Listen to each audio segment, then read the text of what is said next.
Bonjour les amis, bienvenue à vous dans cette nouvelle vidéo.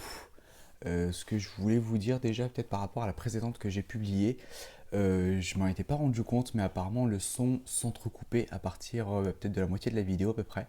En fait il y a une abonnée qui m'a envoyé un commentaire en fait sur la vidéo en disant que ça s'entrecoupait et comme je l'ai pas lu je l'ai pas vu en entier la vidéo, je m'en suis pas rendu compte parce que je faisais pas de montage.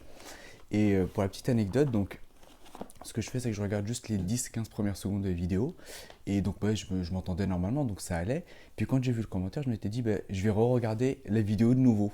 Et là, donc je regarde les 10 premières secondes, tout va bien. Les 20, les 30 premières secondes, tout va bien aussi. Je comprends pas, je me dis, mince, c'est bizarre, on ne doit pas regarder la même vidéo. Puis à un moment, je fais une avance rapide et je vois que ça s'entrecoupait. Donc voilà, je crois que dans la vidéo, le plus important ne s'entendait pas. Mais bon, j'avais tout mis en description. Donc juste pour vous dire que voilà, comme je fais pas de montage dans les vidéos, je vois pas l'intérêt de re-regarder la vidéo en entier. En tout cas, je ne le voyais pas au début. Et donc là, par contre, je ferai attention. Donc par rapport au micro, normalement, on m'entend bien aujourd'hui, mais je regarderai la vidéo en entier avant de la publier. Et donc, j'ai changé les piles au cas où. Donc voilà, par rapport à la vidéo d'hier. Et ce que je voulais vous dire, donc voilà, par rapport à la vidéo d'aujourd'hui, ce que je voulais vous présenter, c'était les mind maps. Et en fait, j'avais déjà fait une première vidéo que je pensais rapide. Et en fait, où j'ai mis 25 minutes pour la faire. Et c'était juste pour présenter les mind maps et je m'étais dit que c'était trop long. Donc là, je me suis dit, au lieu d'en faire une qui soit trop longue ou republier juste cette vidéo-là, je vais en refaire trois où je partage en fait, parce qu'on peut mettre trois étapes dans les mind maps. Et bon, à chaque vidéo, je vous en présente une pour pas que ça fasse plus de 5 ou 10 minutes pour la vidéo. Donc, comme je vous l'avais dit, vous le savez peut-être pas parce que je sais pas si ça a été entendu ou pas, mais je passe l'UE1 du DSCG cette année. Et ce que je vous propose justement, c'est de faire un mind map sur un chapitre et surtout en fait de découper les étapes.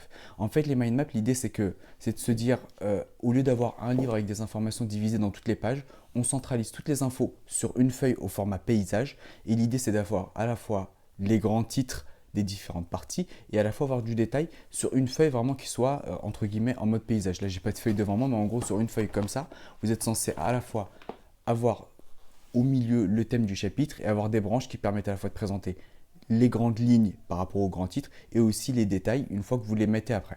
Donc moi je divise la partie mind map, pas la partie, comment faire un mind map en trois parties. Et l'image qui a été donnée dans le livre que j'utilise ou que j'ai lu par rapport à ça, c'est Une tête bien faite de Tony Buzan, c'est de dire c'est comme un puzzle.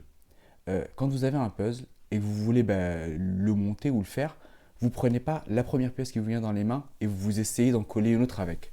Ce qu'on commence par faire, c'est de délimiter les contours. Donc vraiment trouver toutes les pièces particulières, les monter pour avoir le contour, et puis après en fait, essayer de mettre les pièces un peu plus générales ou qu'on ne sait pas trop où mettre parce qu'elles peuvent être placées à plusieurs endroits.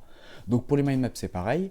Ce que je vais faire c'est que là dans cette première partie on va juste voir, justement pour délimiter les contours entre guillemets comme pour le puzzle, juste le plan du chapitre.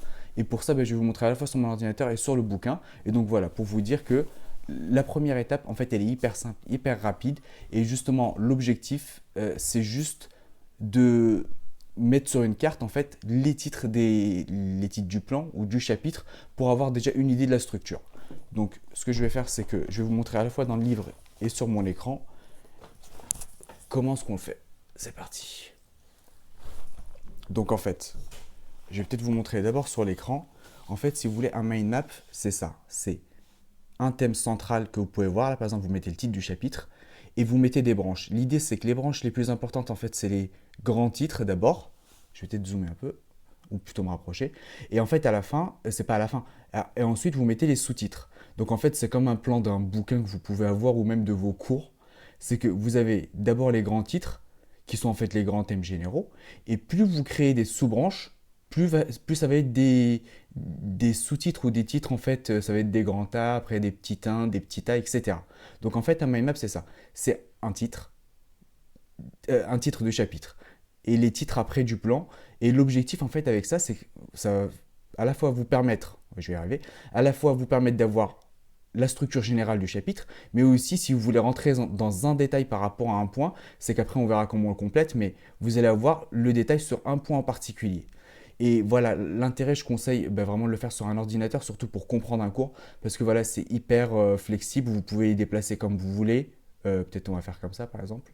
En fait, vous pouvez déplacer, supprimer, faire comme vous voulez, et puis c'est assez flexible en fait comme méthode. Donc pour les chapitres, je vais essayer de vous le faire, ou plutôt juste de vous montrer sur un chapitre qui est le droit pénal général. En fait, l'idée c'est que voilà, vous pouvez voir que dans tous les chapitres en général, au début, l'idée c'est vraiment pas de plonger dans le cours, mais vraiment de regarder juste le plan du chapitre. Vous avez deux niveaux, et ils mettent des 1 comme ça, et ensuite des A. Et en fait, l'idée c'est que ça va être de faire un mind map de ce plan-là. Et donc moi, ce que j'ai fait pour essayer de mieux comprendre, je vais essayer de tout tenir, c'est que moi, ce que j'ai remarqué, c'est que souvent, le terme principal, c'était l'infraction, là. Donc l'infraction, on l'a vraiment à chaque partie, sauf dans la dernière. Et l'idée, voilà, c'est vraiment de reprendre ce chapitre, ou plutôt ce plan dans un mind map, et ensuite de le compléter avec ce qu'on a, en fait, parce que derrière, on a des sous-titres où on a toujours les grands titres qu'on a vus au départ, puis des sous-titres encore à l'intérieur qu'on va compléter. Mais ça va être la deuxième étape. Donc dans la première, en fait, vous ne prenez vraiment pas la tête. Pour déjà avoir une idée du chapitre, vous reprenez en mind map juste cette partie-là. Et après, vous la compléterez. Donc comme vous pouvez voir, ça va être hyper rapide. Mais là, je vais vous le montrer sur le droit pénal. Hop. Donc comme vous pouvez voir, moi j'ai rajouté après juste définition parce que ça y était pas. Mais si vous regardez, tiens, je vais peut-être essayer de le mettre à côté. Hop. J'espère qu'elle ne sera pas trop longue. Ouais, on est à 6 minutes, c'est bon. Donc, quand vous regardez, ouais, là, ça va être visible. Donc, vous avez les éléments constitutifs de l'infraction pour le 1. Et ensuite, vous avez 3 éléments. Le légal, le matériel et l'intentionnel. Et là, pareil, en fait. Par contre, comme le mot élément se répétait à 3 reprises, donc j'ai mis juste, c'est la flèche bleu foncé. Ouais, on va dire bleu foncé ou bleu... Oui, c'est ça. Vous avez élément constitutif et vous avez en sous-branche, comme ici dans le bouquin où c'est légal, matériel, intentionnel, vous les reprenez. En fait, voilà, ça va vous permettre vraiment d'avoir une vue d'ensemble, parce qu'après, quand vous allez rentrer dans les détails où il va falloir tourner les pages, là, en fait, vous allez tout avoir sur une feuille A4, en fait. Donc, pareil, après, pour classification, où vous avez juste 2 titres cette fois-ci. Donc là, ça va être légal et haute classification. Donc, après classification, moi, j'ai mis que haute, c'est pas la peine de répéter le même mot quand il se répète plusieurs fois. Et donc, pareil pour les autres chapitres. Donc voilà pour la première partie de Mind Map. Comme vous pouvez le voir, c'est hyper rapide à faire. Vous pouvez le faire sur tous vos chapitres. Et même si en fait vous n'avez pas encore étudié, il faut se dire que ça vous prend peut-être, je dirais, 10 minutes à faire, 15 minutes grand maximum par chapitre. Comme vous pouvez le voir, c'est hyper rapide. Et c'est même intéressant, même si vous ne rentrez pas dans le détail et que vous suivez une formation, d'avoir une idée de ce dont le prof va vous parler. Si vous suivez une formation et vous faites au moins le mind map, vous allez au moins savoir de quoi le prof va vous parler en fait. Donc voilà pour cette première vidéo. En fait, comme vous avez pu le voir, c'est hyper rapide. Et puis, si vous avez des questions ou des commentaires, que ce soit sur la forme, parce que peut-être quelque chose n'est pas lisible ou qu'on n'interprète pas très bien, n'hésitez pas à me le mettre en commentaire. Si c'est sur le fond, parce que peut-être que j'ai pas été clair sur certains points, n'hésitez pas à me le dire pareil en commentaire. Soit je réponds en commentaire si c'est rapide, soit je ferai une vidéo complémentaire. Donc voilà, je vous remercie d'avoir suivi les vidéos et puis je vous dis bonne journée et à demain.